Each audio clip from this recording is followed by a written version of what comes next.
Firstly, I would like to thank the Lord for this wonderful opportunity, అయితే ఈ అవకాశాన్ని బట్టి దేవుడికి వందనాలు చెప్తున్నాను.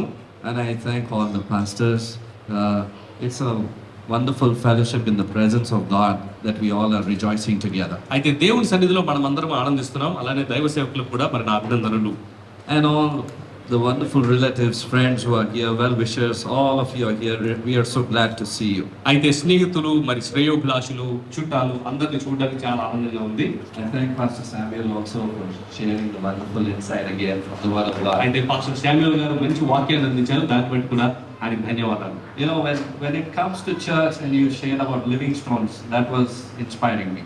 అయితే మరి సంఘానికి వచ్చేటప్పటికి మరి నివసించే జీవము కలిగినటువంటి రాళ్ళు అనే మాట నన్ను చాలా ప్రేరేపించింది. Because as pastors, we correlate it with when it comes to church, we know what it is and what the labor is in it. ఎందుకంటే సంఘం అనేటప్పుడు దానిలో ఉన్నటువంటి ప్రయాస భారము తెలుసు నాకు. And by the way, I come from a Marwadi background for those of you who don't know. మరి నా గురించి తెలియని వారికి నేను ఒక మార్వాడి ఫ్యామిలీ నుంచి వచ్చాను. And had a personal encounter with the Lord, and that was my turning point in life. అయితే దేవునితో మరి నేను వ్యక్తిగత సంభాషణ కలిగి ఉన్నాను. అప్పటి నుంచి నేను దేవుని నమ్మకం మొదలుపెట్టాను. But coming back here now, I'm not going to share my testimony. అయితే ఇప్పుడు నా సాక్ష్యాన్ని పంచుకోలేదు కానీ today is really a day of great rejoicing. And I'm really rejoicing for what the Lord has done in Rajiv and Preeti's life. అయితే మరి ఈ రోజు మరి నా జీవితంలో ప్రీతి జీవితంలో జరిగినటువంటి గొప్ప కార్యాన్ని బట్టి నేను చాలా ఆనందిస్తున్నాను. I love to see how and what the Lord is doing in their life. అయితే వారి జీవితంలో దేవుడు చేస్తున్న కార్యాలు చూడడం చాలా ఆనందంగా ఉంది. నేను ఇంకా చూడాలనుకుంటున్నాను. We see prayers being answered. ప్రార్థనలకి మరి సమాధానం రావడం మనం చూస్తున్నాము. We see the word of God coming alive and being active. అయితే దేవుని యొక్క వాక్యము సజీవముగా మరి కార్యము చేయడం కూడా మనం చూస్తున్నాం. And today, as we read the scripture portion from Psalms 127 verses 1, 2, 3, కీర్తనలు 127 1 నుంచి 3 వచనాలు మనం చదివినట్లుగా we'll just read it now. యెహోవా ఇల్లు కట్టించని ఎడల దాని కట్టువారి ప్రయాసం వ్యర్థమే. యెహోవా పట్టణమును కాపాడని ఎడల దాని కాపలి కాయవారు మేలుకొనియుంటే వ్యర్థమే. వేరు వేకువనే లేచి చాలా రాత్రి అయిన తర్వాత పండుకొనుచు కష్టార్జితమైన ఆహారం తినుచుండుట వ్యర్థమే. తన ప్రియులు నిద్రించుచుండగా ఆయన వారికి ఇచ్చుచున్నాడు. కుమారుని యెహోవాను గురించి స్వాస్థ్యము గర్భఫలము ఆయన ఇచ్చు బహుమానమే. Amen. Amen. A wonderful house that the Lord has blessed this wonderful family. అయితే ఈ కుటుంబానికి ఒక మంచి గృహాన్ని దేవుడు ఆశీర్వదించాడు. We all could see the house. మనందరం వీళ్ళు చూసామది. And we see something really beautiful for which they didn't labor also. అయితే గమనించినట్లయితే అంత అందమైన ఇంటికి మరి మేమేం కష్టపడలేదు. Do you know what they didn't labor for? ఈ దేనికి కష్టపడలేదు తెలుసా? Some more options. Anybody quickly? దేనికి కష్టపడలేదు? About rent? Rent. Okay. That is the advantage, the benefits we are talking about. But what I'm saying is they didn't labor for the interiors. అయితే interiors గురించి పెద్దగా కష్టపడలేదు. They got it everything ready-made. అంతా readymade అయి వచ్చింది. It was all prepared, I think, and kept for them. అయితే మరి మా కోసమే అంతా చేయబడి సిద్ధపరిచినట్టు వచ్చింది. Sometimes, we all try to step into situations, go into the detailing of it. But here we see that the Lord provides in such a beautiful way also. అయితే సాధారణంగా మనం అనేక రకమైనటువంటి ప్రణాళికలు వేసి దాన్ని సూక్ష్మంగా లోపలికి విషయాలు వెళ్తుంటూ ఉంటాం. కానీ ఇక్కడ మాత్రం దేవుడు అన్నింటినీ కూడా మంచిగా సమకూర్చిచ్చాడు. He just said, "Come, my son, daughter, take this." అయితే ఇది ఏ విధంగా ఉందంటే మరి దేవుడు వచ్చి ఇదిగో నా కుమార్తె ఇదిగో ఇది నేను ఇచ్చే కానుక తీసుకోండి అని ఇచ్చినట్టుంది. Remaining process we have to go through. Of course మిగతా ప్రక్రియ మనం వెళ్ళాల్సిందే. But as Pastor earlier also shared, that we have to grow in the knowledge. We have to spend that time with the Lord, and that is where our knowledge and wisdom comes from. అయితే మరి brother Samuel గారు కూడా చెప్పినట్లుగా మనం దేవుడితో ఎప్పుడైతే సమయాన్ని వెచ్చిస్తామో అక్కడి నుంచి మనం జ్ఞానాలు పొందుకుంటాం. That's the most important part. అయితే ఇక్కడ ముఖ్యమైనటువంటి అంశం అదే. Amen. They're moving into a new place, a place of vision. అయితే మనం ఒక కొత్త మరి ప్రదేశానికి వెళ్తున్నాము. మరి ఒక గొప్ప విజన్ అనేటటువంటి ఒక ప్రదేశానికి వెళ్తున్నాము. దర్శనం ఉన్నటువంటి ప్రదేశానికి మనం వెళుతున్నాము. Place of vision and inspiration. అయితే ఒక ప్రేరణ దర్శనము కలిగిన ప్రదేశానికి వెళుతున్నాం. Amen.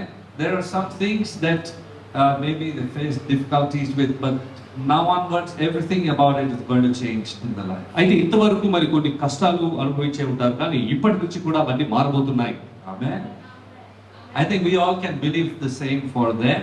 And I think also when we pray for them in the direction, and the Lord will also guide us also. అయితే ఈ వాగ్దానము మరి వారికనే కాదు, వారి గురించి మనం ప్రార్థన చేస్తున్నప్పుడు మరి దేవుడు మనకు కూడా ఈ వాగ్దానాన్ని వర్తింపజేస్తాడు. Today they have made a choice to make their home the Lord's home. అయితే ఈ రోజు వారి గృహాన్ని దేవుడి గృహముగా చేయాలనే ఎన్నిక వాళ్ళు చేసుకున్నారు. Most of us love the scripture from Joshua chapter 24 verse 15. It says, "As for me and my house, we will serve the Lord." అయితే మనందరికీ చాలా సుపరిచితమైనటువంటి వాక్యము యెహోషువ గ్రంథం 24:15 వచనం, నేను నా ఇంటి వారును యెహోవాను సేవించెదము అన్నది. There was a decision that was made by Joshua. అయితే అది యెహోషువ తీసుకున్నటువంటి ఒక నిర్ణయము. We see that in brother and sister's life as well. అయితే ఇదే మరి రాజీవ్ అండ్ ప్రీతి జీవితాల్లో కూడా చూస్తున్నాం మనం. Sometimes in unknown ways, when the Lord invades and He takes that personal space, when we invite Him, He said, "I prayed, I didn't think that the Lord is going to make me like Moses or like Abraham," and so on. Yeah, brother was sharing. అయితే మరి సాక్ష్యంలో చెప్పినట్లుగా మరి ఆ ప్రార్థన చేస్తున్నప్పుడు మరి మోషేగా అవ్వాలంటే మోషేకు ఉన్నటువంటి అనుభవాల గురించి ఆలోచన చేయలేదు అని. So many a times we don't know sometimes, but the Lord inspires us to pray something because that is a part of His plan. అయితే కొన్నిసార్లు మనం ప్రార్థన చేస్తున్నప్పుడు మనకు తెలియకపోయినా సరే దేవుడు ఆయన యొక్క ప్రణాళిక చొప్పున మనల్ని ప్రేరేపించి ఆ ప్రార్థన మన ద్వారా చేస్తాడు. And so we all are in that process of making. అయితే మనందరం కూడా ఆ ప్రక్రియలోనే ఉన్నాము, నిర్మించబడుతున్నాము. I think we can share it with our neighbors. We are in the process of making. మీ పక్క వారితో చెప్పండి, మనం ఆ ప్రక్రియలో ఉన్న వాళ్ళము అని. He is making you, He is building you, He is going to keep on doing that till our last breath on this earth. అయితే ఇది మన ఆఖరి మరి శ్వాస వరకు కూడా దేవుడు ఈ ప్రక్రియను కొనసాగిస్తూనే ఉంటాడు. Amen. And today they have made a choice to welcome the presence of God into their home. అయితే వారి యొక్క గృహాల్లో దేవుని యొక్క సన్నిధిని రావడానికి వారు ఎన్నిక చేసుకున్నారు. And it says in 2 Samuel chapter 6 verses 9 to 11, but I'm reading verse 11. 2 Samuel chapter 6 verse 11. The Lord blesses him and his entire household. The scriptures there. అయితే ఇక్కడ 2 సమూయేలు గ్రంథము 6:11 ఏమన్నదంటే, ఓదేము ఇంటిలో ఉండగా యెహోవా అతనిని ఇంటి వారందరినీ ఆశీర్వదించెను అని ఉన్నది. Prophet Samuel had a very unique relationship with the Lord. అయితే మరి ప్రవక్త అయినటువంటి సమూయేలుకి దేవుడితో ఒక ప్రత్యేకమైనటువంటి సంబంధం ఉండేది. Very clean in heart. అయితే ఒక పరిశుద్ధమైనటువంటిది. And that is where the fellowship and the intimacy with the Lord was there. అయితే అక్కడే దేవుడితో ఆయనకు ఉన్నటువంటి సంబంధం అనేది బాగా బలపడింది.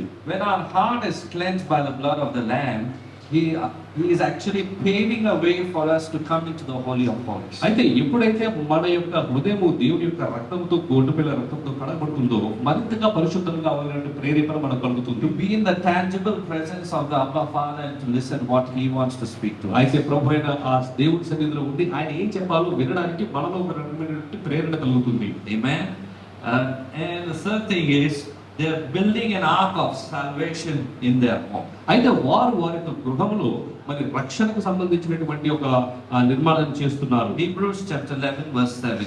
హెబ్రీయులకు రాసిన పత్రిక 11వ అధ్యాయం 7వ వచనం చూసినట్లయితే, By faith Noah, when warned about things not yet seen, in holy fear built an ark to save his family.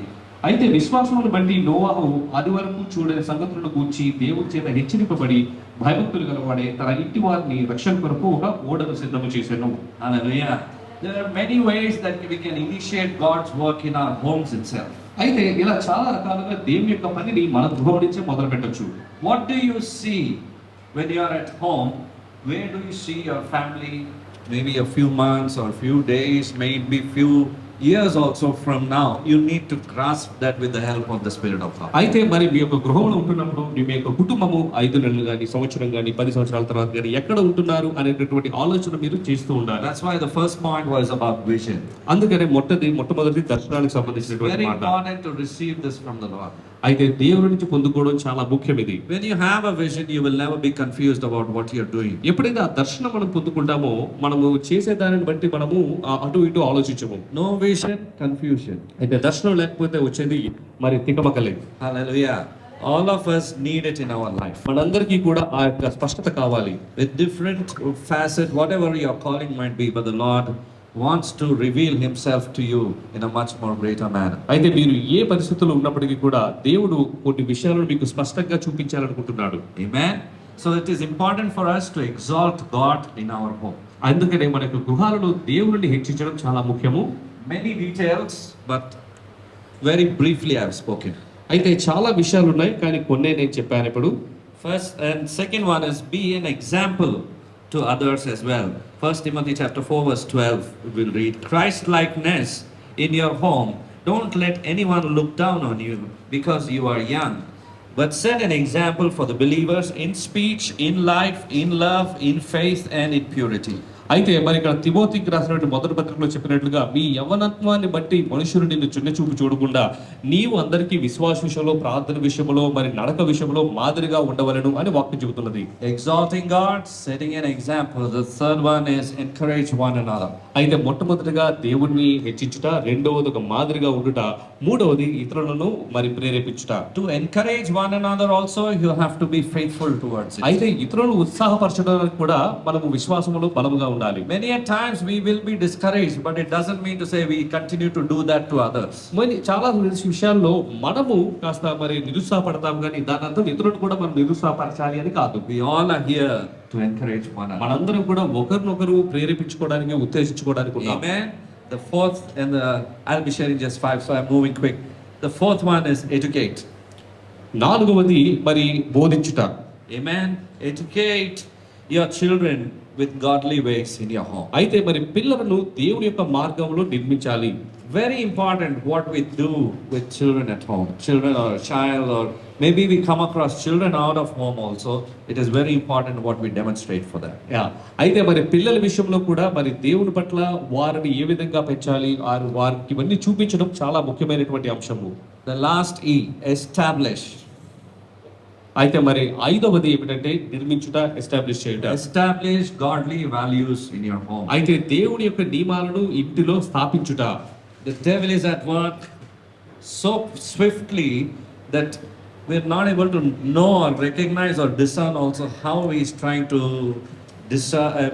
distract people from what they are supposed to do at home. అయితే మరి అపవాది మన జీవితంలో చేసినటువంటి పనులు ఏ విధంగా ఉంటాయంటే కొన్నిసార్లు మన ఊహకు అందకుండా కూడా మరి వాడి పనులు మన జీవితాల్లో You ఉంటాయి. got to put your foot down for the Lord and you have to stand your ground for Jesus. అయితే మరి అటువంటి సమయంలో దేవుని నిమిత్తమై మీరు తీర్మానం చేసుకుని నిలబడాల్సి ఉంటుంది. Amen. Amen. This is how the house of the Lord is built. అయితే దేవుని యొక్క గృహము ఈ విధంగా నిర్మించబడుతుంది. Even those bricks or mortar or whatever concrete has been put, even that has a value. What I'm trying to say is when the Lord's values are given out, this same place, you put the word of God here, everything about this place will change. అయితే ఎప్పుడైతే మనం దేవుడిచ్చినటువంటి విలువలను మనం ఆపాదిస్తామో అప్పుడు ఆ ఉన్నటువంటి చుట్టూ ప్రదేశాలు కూడా దేవుని యొక్క విలువలతో కూడి ఉంటాయి. That's why it's important for all of us to have word of God in our home. అందుకనే మన గృహాల్లో దేవుని యొక్క విలువలను చూపించే వాక్యాలు ఉండడం చాలా ముఖ్యము. That's what inspires us. అదే మనల్ని ప్రేరేపిస్తుంది, Speaks to us, మాట్లాడుతున్నాయి, comes alive in our life. అయితే మన జీవితాలలో ఆ వాక్యం సజీవమవుతుంది. And the word will demonstrate himself in our life. అయితే ఆ వాక్యము మన యొక్క జీవితాలలో జరగడం మనం చూస్తాం. May the Lord be exalted today. దేవుడికి మహిమ కలుగును గాక. In Jesus' name. ప్రభువైన యేసు May the Lord bless you and multiply. Continue to multiply. దేవుడు మిమ్మల్ని ఆశీర్వదించును గాక, మరింతగా మీకు వృద్ధి కలుగు చేయును గాక. In Jesus' name. ప్రభువైన యేసు నామములో. Amen. ఆమేన్. ఆమేన్.